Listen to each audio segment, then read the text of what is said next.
తిరుమల తొలి గడప దేవుని గడప, ఒంటిమిట్ట రామస్వామి ఆలయం, ఆమీన్ పీర్ దర్గా, మరియాపురం చర్చ్ ఉన్న పుణ్యభూమి ఈ గడప. పౌరుషం, ఆత్మీయత, మహిళల్ని గౌరవిస్తాం నేర్చుకోవాల్సిన గొప్ప గడప ఈ కడప. మాస్ జాత్ర మహానాడు అదిరిపోయింది. పౌరుషాల గడ్డపై పసుపు జెండా రెపరెపలాడుతుంది. దేవుని గడప కడపలో పసుపు పండగ నిర్వహిస్తాం. నా అదృష్టంగా నేను భావిస్తున్నా. 2024లో మాస్ విక్టరీ మనందరం చూసాం, చరిత్ర కూడా తిరిగి రాశాం. 94% స్ట్రైక్ రేట్ అంటే 175 నియోజకవర్గాల్లో 164 స్థానాలు మన కైవసం చేసుకున్నాం.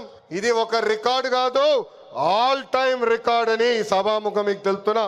ఇది తెలుగుదేశం పార్టీ కార్యకర్తల నాటు దెబ్బ. జెండా బీకేస్తా అన్నారు, వాళ్ళు ఇప్పుడు పార్టీ కార్యాలయానికి టూలెట్ బోటు పెట్టుకుని పారిపోయే పరిస్థితి. పార్టీ లేకుండా చేస్తా అన్నారు, అడ్రస్ లేకుండా పోయే పరిస్థితి.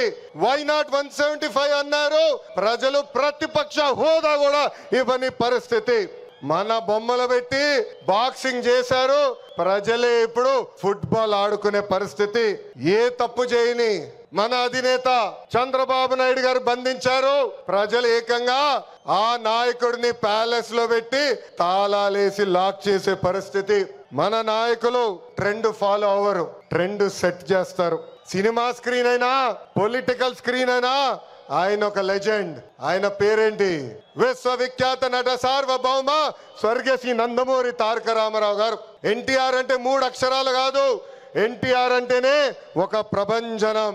ఆయనే రాముడు, ఆయనే కృష్ణుడు, ఆయనే భీముడు, ఆయనే అర్జునుడు, ఆయనే కరుణుడు, ఆయనే ప్రజల గుండెల్లో దేవుడు. పార్టీ పెట్టిన 9 నెలల్లో అధికారంలోకి రావటం ఒక చరిత్ర. దేశానికి సంక్షేమం అనే పదాన్ని పరిచయం చేసిన వ్యక్తి అన్న ఎన్టీఆర్. 2 రూపాయలకి కిలో బియ్యం, 50 రూపాయలకి హార్స్ పవర్ విద్యుత్, జంతా వస్త్రాలు, పక్కా ఇల్లు, గురుకుల పాఠశాలలు, మధ్యాహ్న భోజనం, ఇట్లా చెప్పుకుంటే రోజంతా పడుతుంది. అన్న ఎన్టీఆర్ చేసిన సంక్షేమ కార్యక్రమాలు చెప్పేదానికి. సంక్షేమంలోనే అన్న ఎన్టీఆర్ ఒక బ్రాండ్.